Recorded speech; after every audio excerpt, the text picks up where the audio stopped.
Olá, tudo bem com você? Obrigado por você estar aqui no Devocional 2024. Estamos seguindo nesta meditação de Números, esse livro tão profundo que faz parte do Pentateuco e que tem nos trazido ensinamentos de grande valor. É importante você escrever aí nos comentários a experiência que você vem tendo. Escreva o que te chamou a atenção, o que Deus falou com você ou as suas dúvidas. Eu espero a sua mensagem. Hoje nós vamos falar sobre Números, capítulo 7, 8, 9 e capítulo 10. O que me chamou a atenção foram alguns pontos como estes: carregando nos ombros, as 7 lâmpadas, Páscoa não é coelho e nem chocolate. E também o significado de se lembrar. Eu quero iniciar com o capítulo 7, no versículo 9, que ele vem falando sobre as ofertas dos príncipes na dedicação do altar e vai repetindo, as ofertas, e eu já vou falar inclusive sobre essa questão da repetição. Mas no versículo 9 diz assim, veja só: mas aos filhos de Coate nada deu, porquanto a seu cargo estava o santuário que deviam levar aos ombros. Por que eles levavam nos ombros as responsabilidades, os utensílios do tabernáculo em específico? Porque eram determinados utensílios que não podiam ser colocados em carros e nem sobre bois. Você vai ver mais adiante, no caso, na época do rei Davi, em que um homem morreu quando ele tocou na arca depois de ter colocado ela sobre animais. E de uma outra forma, nós vemos também, além desta questão da reverência, nós vemos também que Deus, ele definiu aquilo que deveria ser com animais carregado, com carros, e aquilo que deveria ser carregado nos ombros. E todos respeitavam a determinação de Deus e seguiam ela à risca. Que especial! Que maravilhoso, né? No versículo 12 ao versículo 83, nós vemos que cada uma das tribos se repete o que elas ofereceram. Não seria mais resumido se colocasse que todas as tribos fizeram estes sacrifícios ou ofertas? Mas por que ele repete? Ele vai falando de Judá e depois fala das demais tribos e assim por diante. Porque as repetições e não falar todos, em resumo, levava as ofertas, levava a mostrar, melhor dizendo, a grandeza deste cerimonial para Deus. Por isso, as repetições de tribo por tribo. Imagine como que deveria, como era esse cerimonial, como que era essa postura de cada tribo em honra a Deus. Era muito especial, com certeza. No versículo 89, eu quero ler com você um detalhe muito especial que diz assim: quando entrava Moisés na tenda da congregação para falar com o Senhor, então ouvia a voz que lhe falava de cima do propiciatório, que está sobre a arca do testemunho, entre os 2 querubins, assim lhe falava. Veja só, para relembrar o que já falamos aqui em outros vídeos, a arca, ela significava estrado, que era o lugar onde se colocava os pés dos reis, os pés dos imperadores. E representa exatamente o lugar onde Deus tocava os seus pés, a arca, o estrado. Inclusive, outras passagens bíblicas falam do estrado dos pés do Senhor. Propiciatório, a palavra propiciatório significa lugar da misericórdia. Era o lugar onde a misericórdia de Deus se revelava. E testemunho, por isso arca do testemunho, é porque dentro da arca estava a tábua, ou estavam as tábuas do testamento, dos 10 mandamentos. Então, olha que interessante. O estrado, os pés de Deus, onde Deus se revelava no propiciatório, e dentro estava o testemunho. Ou seja, os pés de Deus estavam firmados na sua palavra. Que maravilha! Que glorioso! A forma como Deus revelava a sua misericórdia mediante a sua palavra. E assim ele se revelava a Moisés e continua se revelando a nós nos dias de hoje, através da sua palavra. Aliás, quero novamente, para quem ainda não ouviu, para quem ainda não prestou atenção na letra desta canção que eu compus, eu vou deixar no Stories, aqui no Instagram, o link da música Arca da Aliança, que o cantor Ivanilson, na ocasião, ele gravou, ele permitiu o uso da sua voz para gravar e cantar esta canção que o Espírito Santo me deu como direção e em composição. Arca da Aliança. Vou deixar o link para você poder ouvir. Preste atenção na letra desta canção, muito especial, que fala sobre a Arca da Aliança. No capítulo 8, no versículo 1, me chamou a atenção o seguinte, veja só.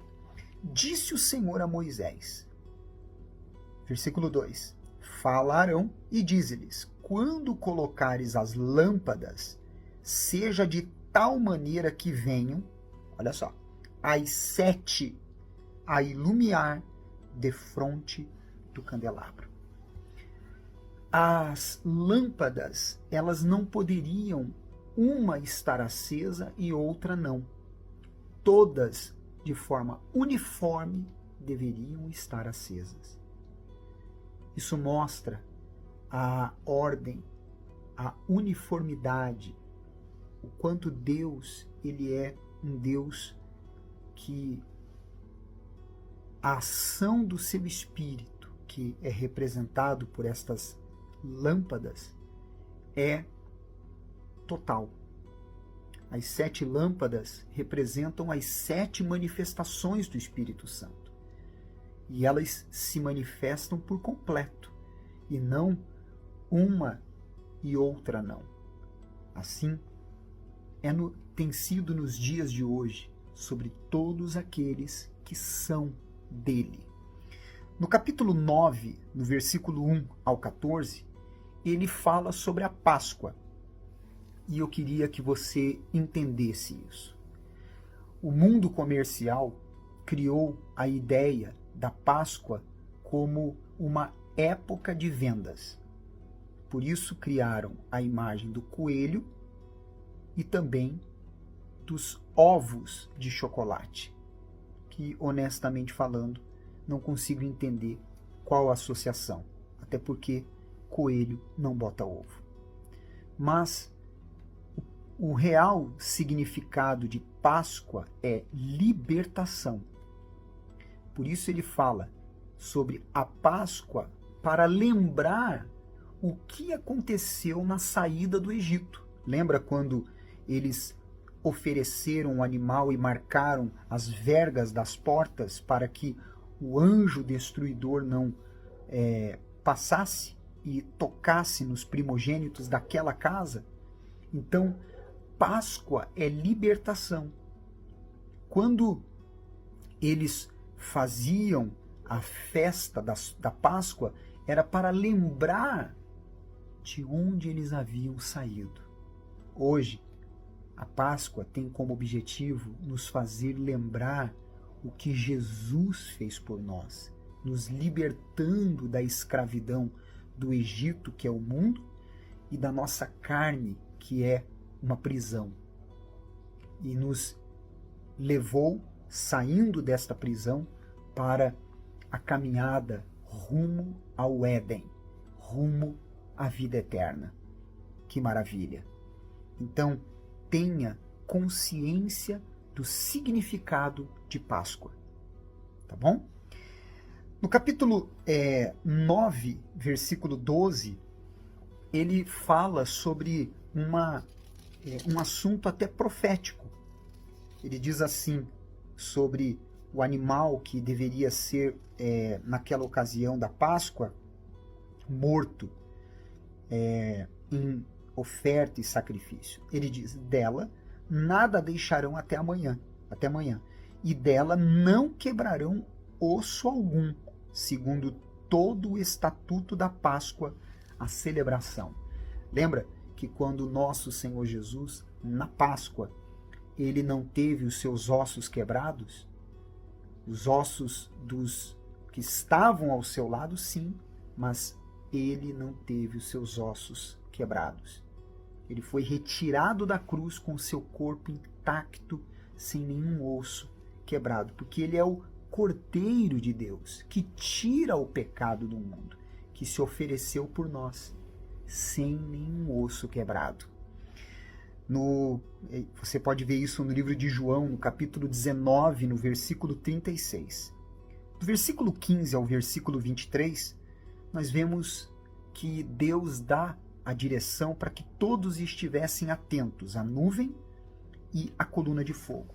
Se a nuvem subisse, eles então se posicionavam a marchar. Se a coluna de fogo se movimentasse, eles começavam a se mover em direção à sua jornada. Obviamente, para que eles fizessem isso, então eles mantinham-se, eles permaneciam atentos à nuvem e à coluna de fogo. Hoje, nós também temos que estar atentos à nuvem e à coluna de fogo, que é a sua palavra e a voz do Espírito Santo. Se permanecemos atentos à sua palavra e à voz do Espírito Santo, então nós caminhamos como eles caminhavam. E para terminar, 2 pontos. No versículo 9 do capítulo 10, quando ele fala sobre ele se lembrar, não é que Deus se esqueceu, significa prestar atenção com compromisso previamente firmado. Deixa eu ler para você, no capítulo 10, no versículo 9, diz assim: quando na vossa terra sairdes a pelejar contra os opressores que vos apertam, também tocareis as trombetas a rebate perante o Senhor vosso Deus, haverá lembrança de vós, e sereis salvos de vossos inimigos. Essa lembrança, o significado dela é que ele prestou atenção e com compromisso previamente firmado esteve com eles na peleja. Assim também é nos dias de hoje. Deus presta atenção em nós, pois ele tem firmado de forma previamente firmado um compromisso conosco. E para terminar, do versículo 11 ao versículo 27, você vê ele falando sobre os exércitos dele que iam se levantando e marchando. Que interessante. Já não eram escravos, agora eram exércitos. Que você seja do exército do Deus Altíssimo, marchando, seguindo o nosso general, que vai à frente, o Senhor Jesus Cristo. Se foi especial para você esta mensagem, manda para alguém, para abençoá-la também. E não esqueça de se inscrever no nosso canal, André Cageu Oficial, no YouTube. Eu digo nosso porque meu e também seu, feito para você. Se inscreva e também ative o sininho para receber as notificações. André Cageu Oficial. Você é especial para Deus. Até amanhã.